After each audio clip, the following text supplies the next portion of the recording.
Hi, everyone. Welcome. So before we begin, I would like to say thank you to the Academy of Sciences and the Math Department of the University of Bologna. And so it is my honor to introduce Jon Chaika from the University of Utah and Barak Weiss from the University of Tel Aviv. They will give us their joint ICM lecture on the horocycle flow on the moduli spaces. Thank you very much for coming. Thank you, Florent, for introducing us. Thanks a lot to the people here in Bologna. It's been a great conference and a lovely place to be. And we thank you for inviting us to give this virtual ICM talk here. And I also want to thank our colleague, our joint co-author on this project, which is John Smiley. And so I want to thank him.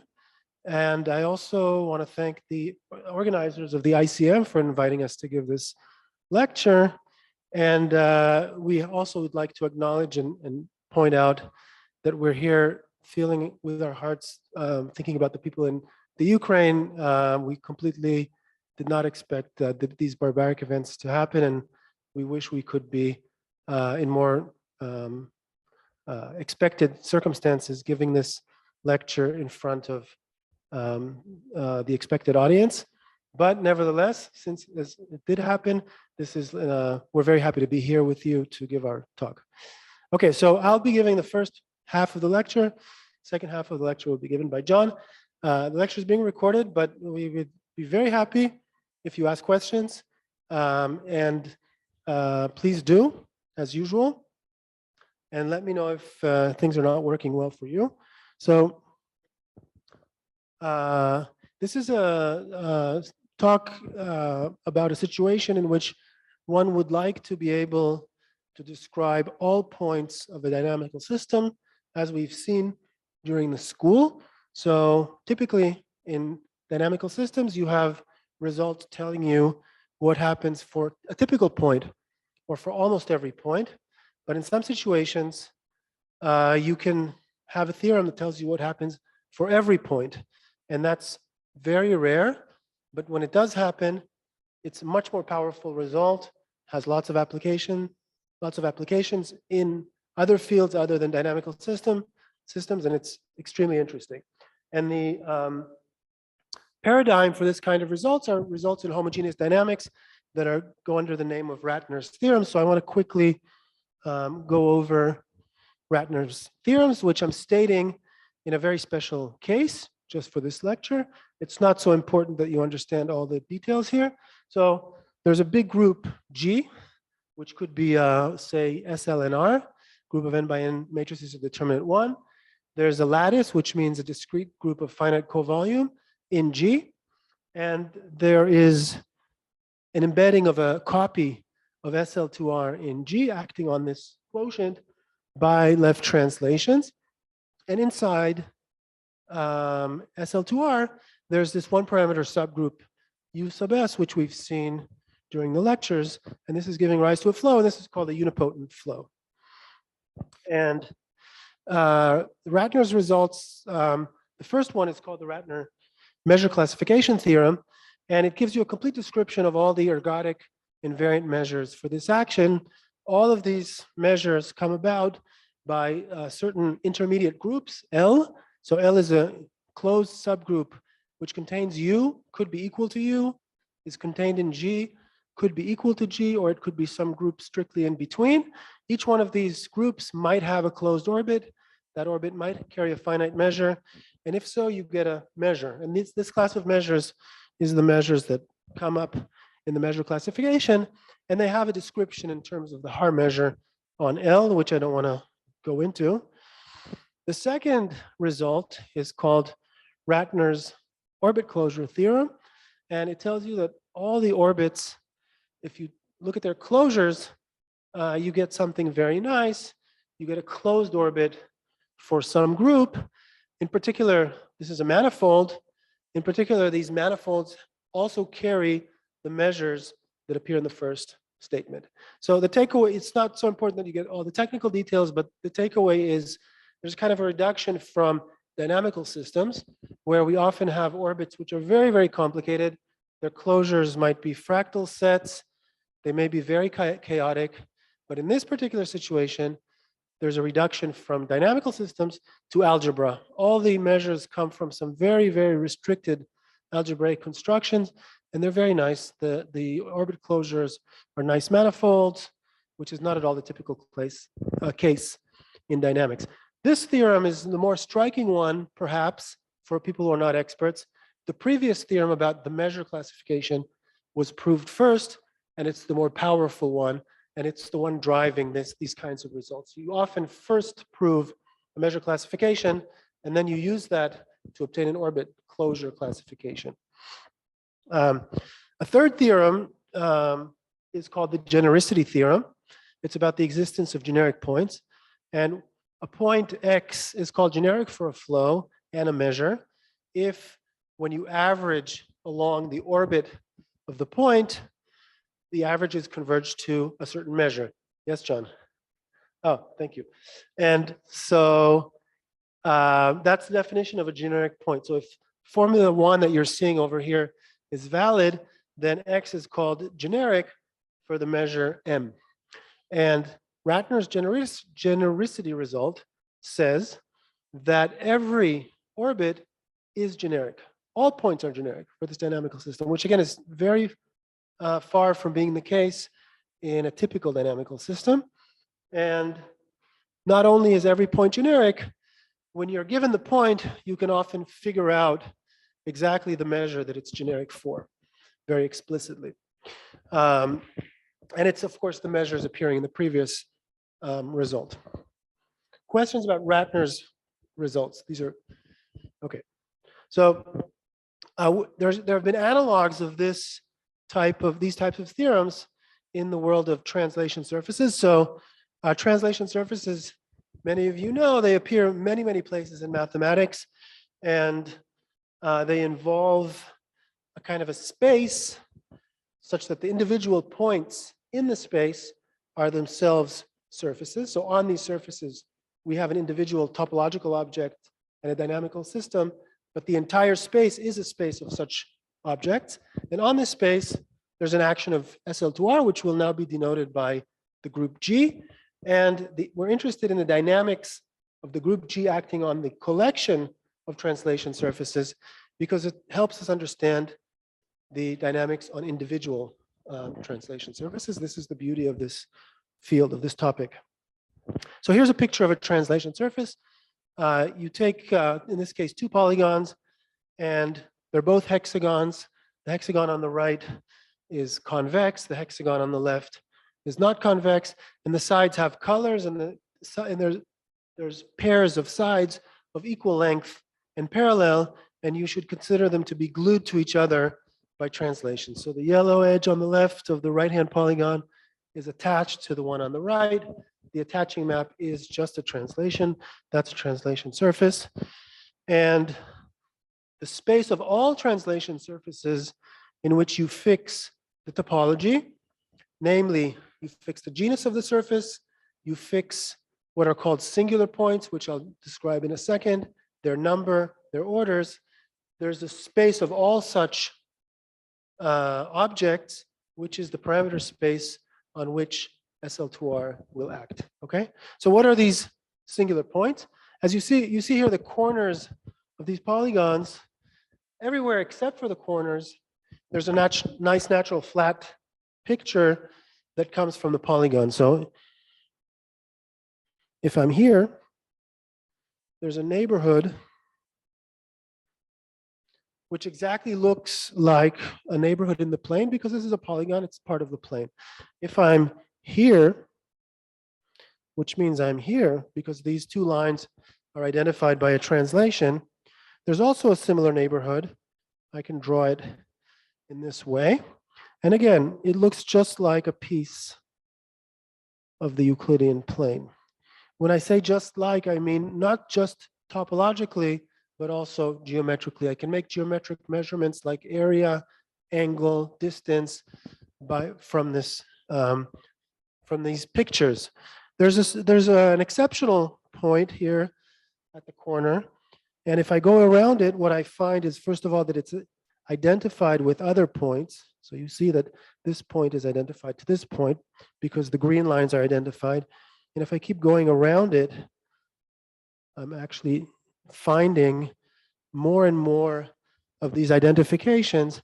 And this ends up being a point where the geometry is different. It's flat, but it has a cone angle, which is an integer multiple of 2 pi, in this case 4 pi, and in this case there are 2 such points in this example. Okay, so that's an example of a translation surface, and the collection of all translation surfaces can be parameterized by the sides of these polygons, like these. If each one of these sides has a length, it has a direction. If I know all the directions and all the lengths of these sides, I can reconstruct the geometry of the surface. Locally, what I need to know in order to, locally meaning locally in the space of translation surfaces, what I need to know in order to understand the surface is to know the length and direction of all of these edges. And this gives me the length and direction of all so-called saddle connections. A saddle connection is some line like this line here, joining a singular point to another singular point, or perhaps the same one. This is one possible saddle connection. Saddle connections might go through the picture many, many times. Like maybe this might be another saddle connection. Some segment that looks like that, etc. So these are saddle connections, and if you know all the lengths and directions of the saddle connections, you know exactly what the surface is like. And this is a way of understanding the local geometry of the space of translation surfaces. If you know the lengths and directions of saddle connections, you know the surface. These are called period coordinates.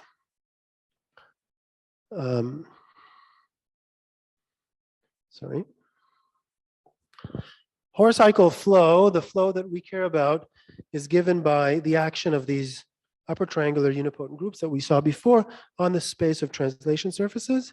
And the action looks like this. Here's a simple translation surface made of one hexagon. And when we apply the map, we're just applying the linear action of SL2R on the plane to change the polygon. When the polygon changes, so does the translation surface. So this is a before and after picture. Polygon on the left, sheared by the horocycle flow. This is a new translation surface. If I keep going, it shears further.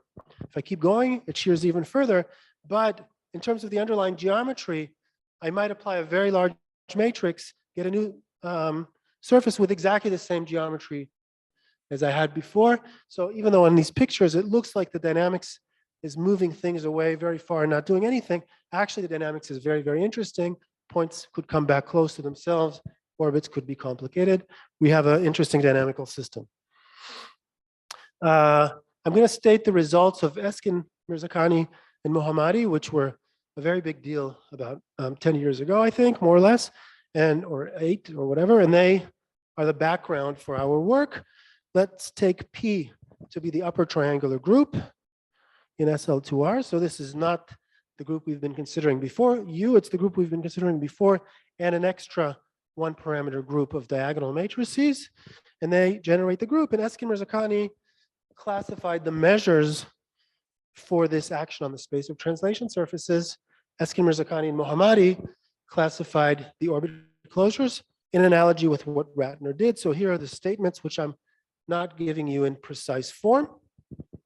The measure classification theorem very briefly says all the measures are geometrically nice. I'm not defining what nice means, but I'll give you an example. So here's an example of a collection of surfaces with a special symmetry.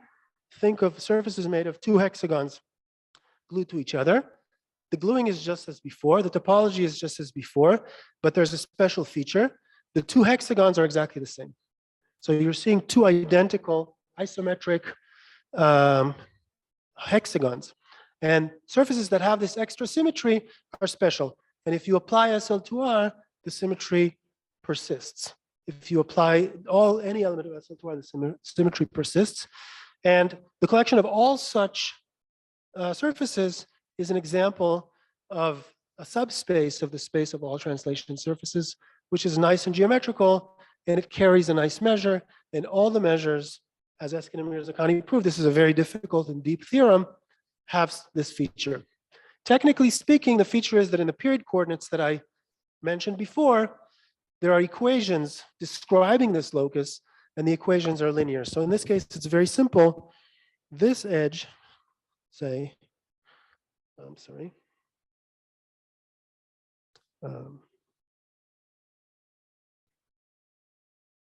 This edge here is identified to this edge. So they have to be of the same length because they're identified, but it's also exactly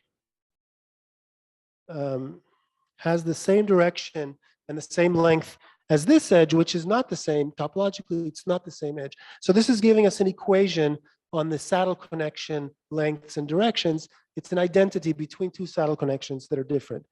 If similarly, you can make linear equations between the lengths or the x and y coordinates of different saddle connections, and that'll give you an example of these kinds of equations that cut out these loci. The next theorem, sorry. The next theorem is the orbit closure theorem. The orbit closure theorem, just as in the Ratner's case, says that all the orbit closures are nice. Nice again means they're nice manifolds cut out as in the example that I gave before. And they also prove a genericity result. All orbits are generic for some measure. But here, the group that's acting is this group P. It's a two-dimensional group. So you average using two parameters, T and S. You average over T and S. And if you do that, every orbit becomes generic. So these are the results of Eskin-Mirzakhani and Mohammadi. And you might ask, which is what our work is about, what happens if you work with the horocycle flow, the action of U? Now, if it hadn't been for Eskin-Mirzakhani and Mohammadi, probably no one would have dared to ask this kind of a question, because it seems very far-fetched that a dynamical system of this kind of geometric type should exhibit anything like Ratner's results. Ratner's theorems were in very, very special algebraic situations. And indeed, that's what we proved. So we're going to give you theorems which say that the analog of Eskin-Mirzakhani and Eskin-Mirzakhani-Mohammadi fails for this one parameter group. Namely, to showcase things, I'm only going to talk about the situation of surfaces in H11. H11 means genus two singular points, just like the pictures that you've seen before. And first theorem that I want to mention is that you can have trajectories for which, when you take the average along an orbit of a function, you don't converge. If you don't converge for some function, you can't be generic, because generic means that you have to converge to some average given by a measure. So certain trajectories, the averages just don't converge, which does not happen in homogeneous dynamics. You could be, there's a technical result, which is maybe not so impressive looking, but it's very, very important for us.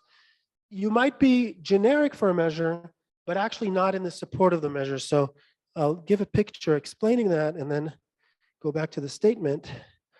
So imagine that there's a nice set here which supports a nice invariant measure, but you have an orbit which starts here, somewhere else, and starts moving closer and closer to this set. If you average along the orbit, since it's drifting towards the set, it could be generic for the measure living on that set without actually being inside. In principle, this happens in dynamical systems. We show that such things also happen in our horocycle flow, in the geometric situation. So X is not in the support of the measure, even though it's generic for that measure.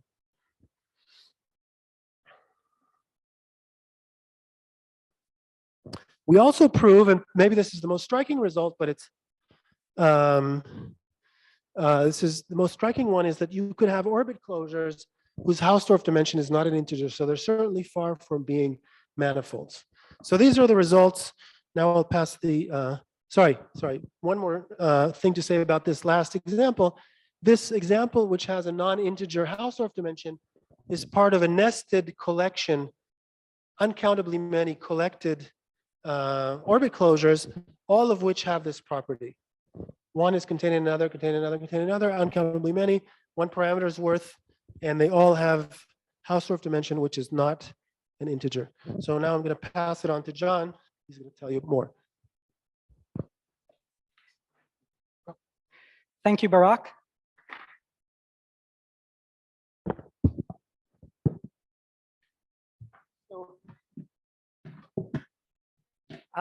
I'm going to tell a little bit about how our proofs work, some of the ideas that go into them. And as with Barak's talk, as with Barak's part, please feel free to ask questions. Okay, so where are we going to get started? We're going to just start with how we come up with our strange sort of points. And it relies on a definition. So this definition is called a tremor. It relies on a definition called a tremor. And it requires a straight line flow invariant measure on a translation surface. So this is something that appeared for a moment in Barak's part of the talk, but since it's plays such a key role, let's focus in on it a little bit more. And straight line and translation surfaces have lots of such flows. They have one parameter families of such flows, one for each direction. Okay, so what is a translation surface? A translation surface has this special family of charts, which is translations away from these cone points, which Barak talked about. And this is in fact the picture Barak considered. And so because our transition functions are translations, angles are preserved by translations. So flowing in the vertical direction is something that's preserved as you move across charts. And so I want to show you a picture is often worth 1,000 words. So I want to show a picture of this. So we're starting here at the bottom and we're moving upwards along the dotted line. And we just keep moving. Now we run into a problem where we're leaving our chart. Everything was happy and wonderful in our chart. That wasn't special to our situation, but now we're leaving our chart. But we're a translation, so we're still traveling in the same direction as we go. So this gives us really a flow on the surface itself, not on its unit tangent bundle. Okay, and you keep going up to the top of red, and then you'll go and start moving on the other side. Okay, so this is what a translation flow is in a particular direction, the direction I showed. Now, for those of you who are careful, you might wonder what's happening at these special cone points where your transition charts are not translation. Well, the flow isn't defined there. But that's a measure zero set, the set of points that orbit into these given in a fixed direction. Okay, so we still have a perfectly wonderful, measurable dynamical system. And it's very nice, it preserves the Lebesgue measure. Okay, and so there's always going to be a nice invariant measure for it. The measure coming from the area on the surface, and the object I'm going to be describing, this tremor, is just the horocycle flow in that situation. So this is a generalization of the horocycle flow, which we will use to understand the horocycle flow in some special cases. All right. Okay, so first, the bad news. The bad news is that usually we don't have what I will call interesting tremors, tremors that are different from the horocycle flow. And this is by a wonderful, depending on the situation you're working in, it's by seminal results, either independently of Mazur and Veach, or by Kirchhoff, Mazur, and Smiley working together, that the flow is usually uniquely ergodic with respect to Lebesgue measure. Usually there are no candidates for so-called, for what I will call interesting tremors. You're only going to produce the horocycle flow. Okay, bad news, good news. Sometimes in exceptional situations, there are these interesting measures. And moreover, these measures will be fully supported. They'll see all of the surface. Okay, and that's sort of the setting we will be considering the tremors of these fully supported measures. Even though I won't be able to draw you pictures of them, I will draw you pictures of invariant measures that are not fully supported, and that'll hopefully help suggest what's going on.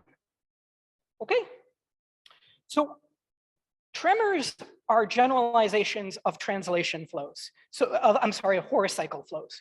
So I want to talk about horocycle flow, the horocycle flow first, and I want to talk about it in period coordinates. Because it's giving us local coordinates on the space of translation surfaces to define what's locally going on in the horocycle flow, and we will follow this pattern with the tremor, it's enough to define what's happening in these period coordinates locally. Okay, and it's very nice here. So you can look at the holonomy, you can integrate one of these saddle connections. One of the sides of these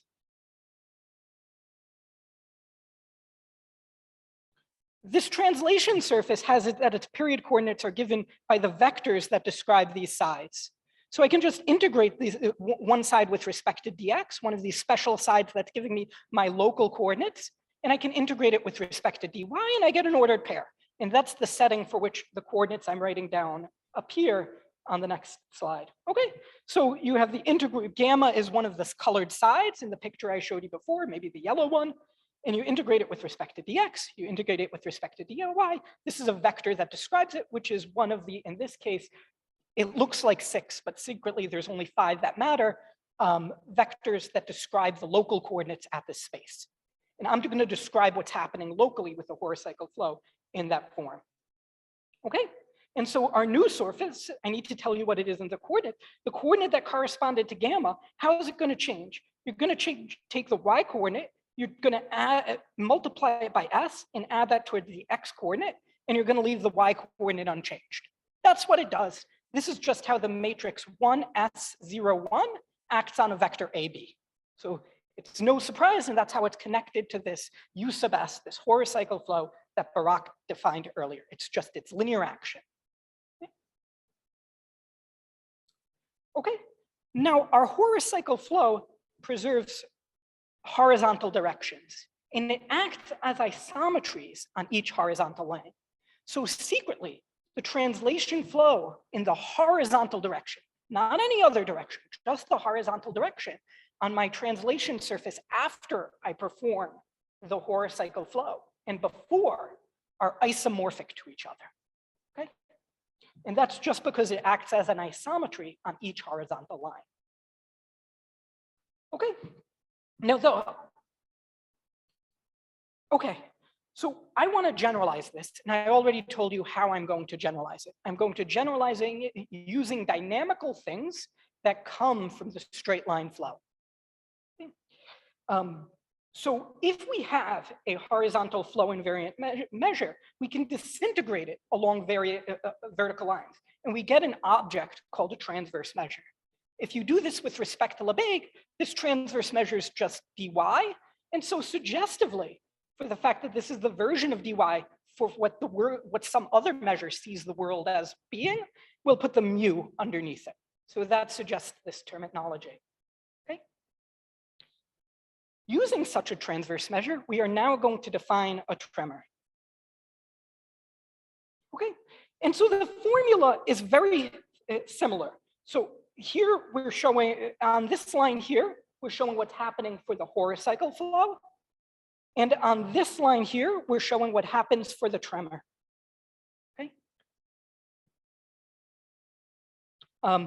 And so what's the difference? The difference is, well, my base coordinate is the same. So if I set s equal to 0, these both agree, because I want it to be a flow starting from the same point. The coordinates better be the same at the beginning. But they're allowed to change afterwards. So in one case, I move by what dy says gamma is equal to. And in the other case, I move by what this other transverse measure says the length of gamma is, this dy sub mu. So the difference, the only difference between these is one of them they're dy and one of them is dy sub mu. And the only difference is in how quickly it changes the horizontal direction. Right?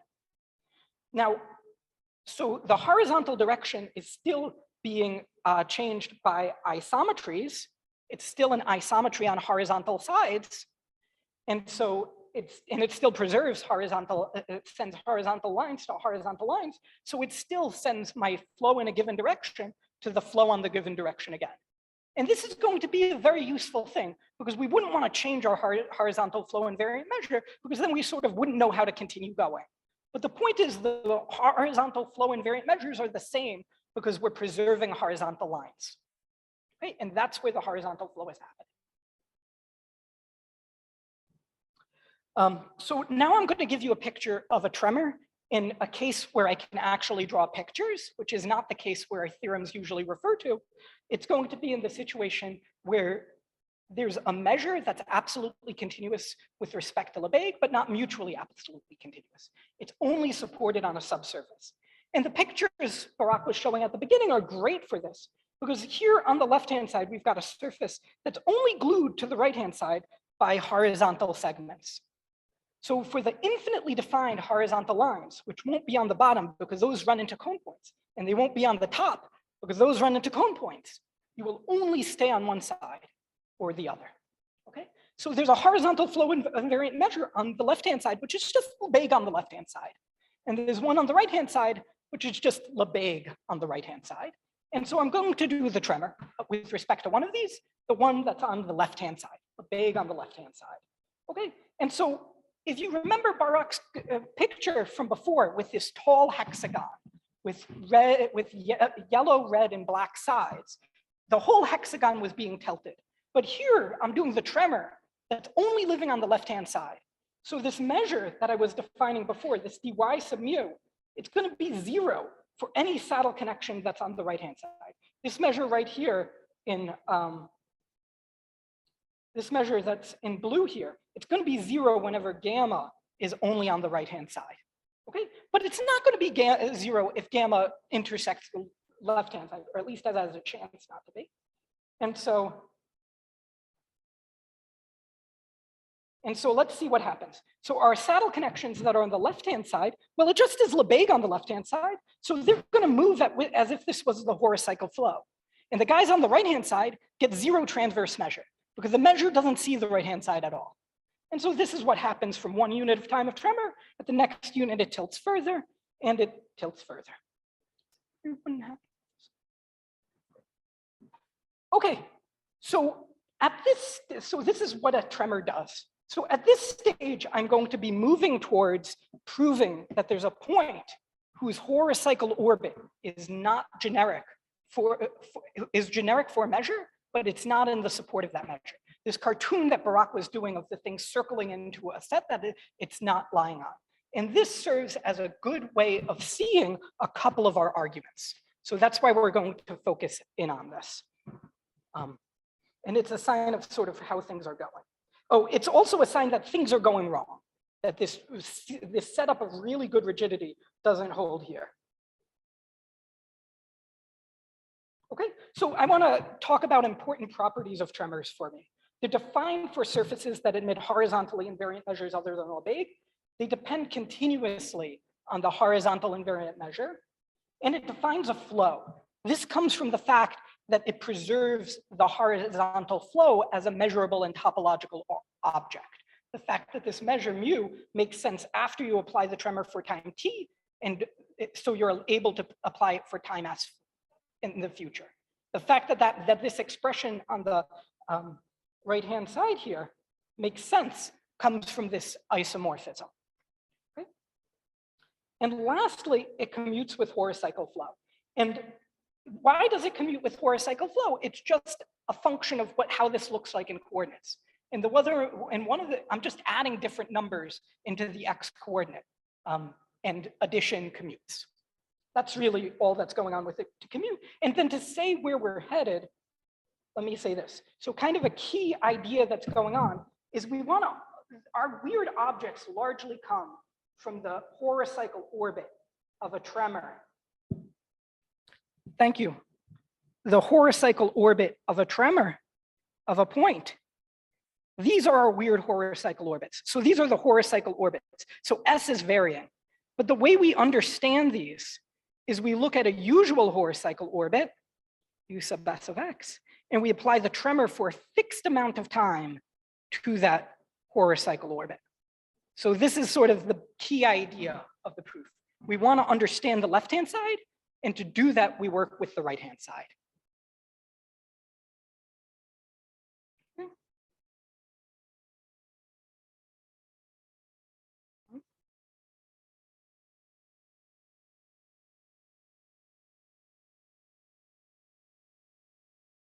Okay, so where is the setting we're working in? We're working in this example of one of these loci that Eskin-Mirzakhani and Eskin-Mirzakhani-Mohammadi were talking about, where you have two tori, which in this picture are represented by hexagons, which are identical and that are glued along a slit. Okay, so this is the object we're going to start with. And this is a collection that's, as Barak said, closed in SL invariant set, SL2R invariant set in H11, and it's 5-dimensional. And it's a very special set. It's a cover, in fact, a 4-fold cover of the space of tori with 2 marked points. So it can admit study by special methods. So we're looking for our interesting phenomenon in the special situation in a couple of ways, where we're starting from as a special situation, and also we're using this non-unique ergodicity that's special. Okay, so we need situations where we have minimal and not uniquely ergodic flows on these objects. And these were proven by a number of people, Veach, Katok, Stoypin, Macer, and Smiley. And suffice it to say, there are many examples of these, and there's sort of a good understanding of these examples. They've been much studied. And so what's the moral for this talk? The moral is we get interesting tremors. Okay, we've got these interesting tremors that we care about.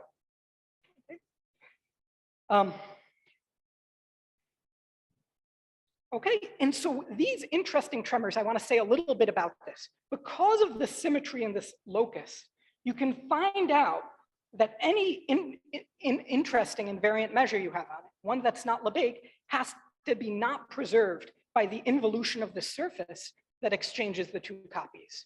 It sends one ergodic measure to the other. So this has an asymmetry to it. And what that asymmetry means is that when I tremor, I'm going to move off this locus. And so connecting us back to what I'm explaining first, this point that's generic for a measure that it's not in the support of, what's going to happen is the asymmetry is going to move us off of this locus, this E4 locus. But as we apply the horocycle flow, at least in mass, we're going to fall back into it. Okay. All right. Now, how am I going to prove that we're going to fall back into the locus? We're going to use the fact that tremors vary continuously with respect to the measures, and that the measures themselves have sort of a semi-continuity property. When your only invariant measure is Lebesgue, there's a neighborhood about you where all of the surfaces in that small neighborhood, all of their invariant measures are very, very close to Lebesgue. Okay? And so what's the moral of the statement? I now want to state a more mathematical statement that's a moral of the statement. There's an open set of full measure. So you look at all of the non-unique, all of the uniquely ergodic surfaces, all of the surfaces where the horizontal flow is uniquely ergodic, and at each one you can thicken it by a little bit by an open set, so that all of the invariant measures in this open set are extremely close to Lebesgue. And that means that the tremor is going to differ by the horocycle flow, the tremor coming from Lebesgue, by very, very little, because these measures are very close. So dy sub mu is going to be very close to dy. The numbers you get are very close. It's going to be very close. Okay.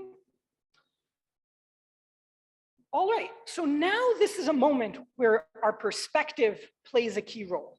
If you started outside of this nice open set, so you got tremored off at definite rate from the eigenform locus, from this E4 locus, because you broke the symmetry of the surface, because your ergodic measure gave the 2 tori different weight, you still might land in this open set of full measure. It's open, it has full measure. How could you help but land in it a lot as you push forward according to the horocycle flow? So if instead you think of horocycle flowing first, landing in this open set where all of your invariant measures are very, very close to Lebesgue, and then tremoring it, you will have proved that your tremor didn't move very far off of the locus. And in particular, the tremor looked a lot like Lebesgue, so you just moved basically one more step of horocycle flow. Okay? And so the moral of the story is now, of course, you're very, very close to this E4 locus. And this is going to be the way in which we get a point that didn't start on the E4 locus, because you tremored off of it, and yet it's forced to fall back into it. Okay, now to use ergodic theory to treat this, we're able to quote a work of my 2 co-authors, John Smiley, Barak Weiss, and also Matt Bainbridge, who says that if your horizontal flow is minimal, so even if it's not uniquely ergodic, but if your horizontal flow is minimal, then you equidistribute with respect to this natural measure given by Eskin-Mirzakhani theorem for this locus. So we understand very well the points that equidistribute for this, and there are even points that have interesting tremors. And the moral of this, because this is a measure, the way it plays with open sets is fairly nice. So you have to, your horocycle orbit, this US orbit of the base point we started with, the base point in E4 we started with, has to spend 100% of its time in this nice open set where the tremors don't push you very much. So the moral is 100% of the time, this inequality holds. You're very, very close to the locus, and you're very, very close to just horocycling, flowing one more unit of time. Now, I should say one word about what I mean by 100%. 100% doesn't mean all the time in this talk. What 100% means is if you look at the amount of time where it fails to be true, that goes to a zero proportion of time. So you wait after 10 billion years and you divide by 10 billion years and it's small, but you have to divide by the amount of time and that goes to zero. So 100% doesn't mean all, okay? It just means 100%, okay? Okay, so this part of the talk is about this point that's generic for something that's not in its orbit closure. And what I want you guys to have seen, having been helpful here, is the fact that you commute with the horocycle flow. And to understand the horocycle orbit of the tremor, you instead understand the tremor of the horocycle orbit and the importance of the fact that tremors vary continuously with respect to the invariant measures. Those were two key things in here. Now, the orbit closure statements are rather technical to prove, but I can still tell you what the orbit closures are, and you can at least start to get a feeling for the role in which tremors play in them. Okay? So I want to look at a subset of the of this E4 locus, which are those surfaces where the horizontal flow is aperiodic. So in particular, these pictures of the two hexagons I drew before, though the horizontal flow there might be aperiodic, even if it's not minimal. It's so long as you're dense on the orbits on the left-hand side are dense on the left-hand side, and orbits on the right-hand side are dense on the right-hand side. Okay, and then I want to consider this object, S sub tau. And what I'm going to do is I'm going to take all of these aperiodic orbits. I'm going to take all of the measures that come from this, and then I'm going to tremor up until some threshold of time, up to some tau threshold of time. And then I'm going to take the closure of that orbit. I'm sorry, I'm going to take the closure of that collection.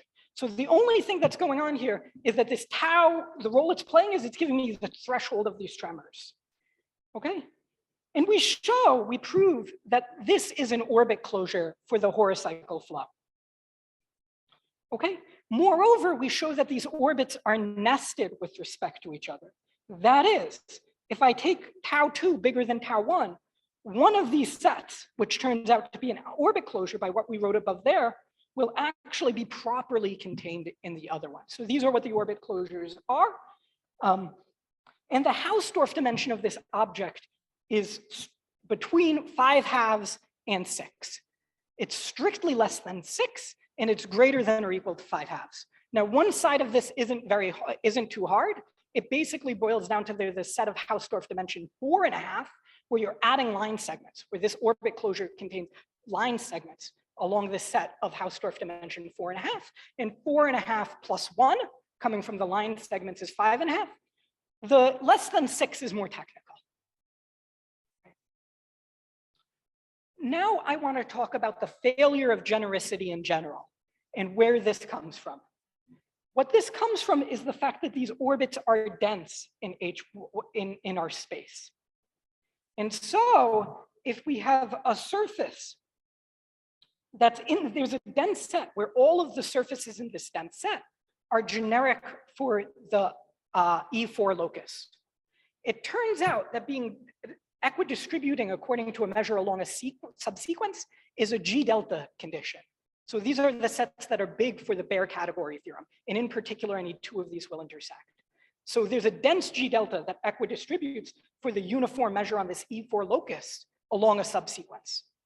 The horocycle flow itself is ergodic. So there's a different dense G delta set where it equidistributes along a subsequence for Lebesgue measure. In this case, a dense G delta full measure. And these two have to intersect in another dense G delta by the bare category theorem. At this point, I think I'm out of time. Thank you very much for your attention.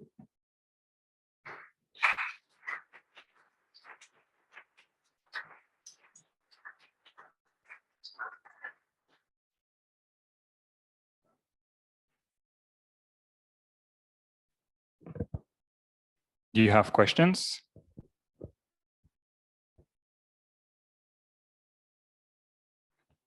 Sorry, of course, I bring you the mic. What does it mean for the flow to be aperiodic?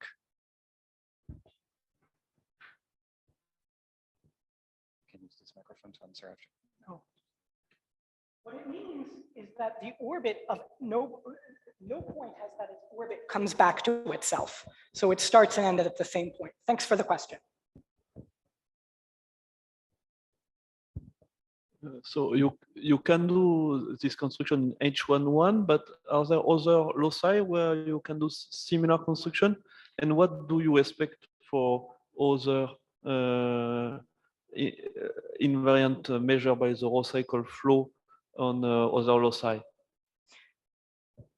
So I think that this construction is fairly general. What are the tools we need in which for it to run? We need to have a locus where, yeah, so let's say something that's completely general. If you have a locus which has a flow on it, which is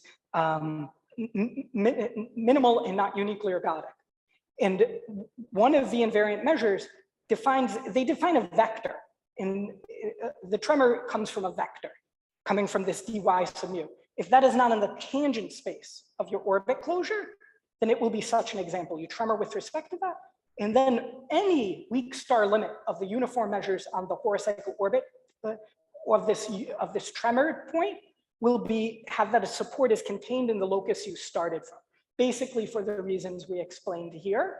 We don't know exactly what those could be in general, because we don't know the horocycle measures in that situation.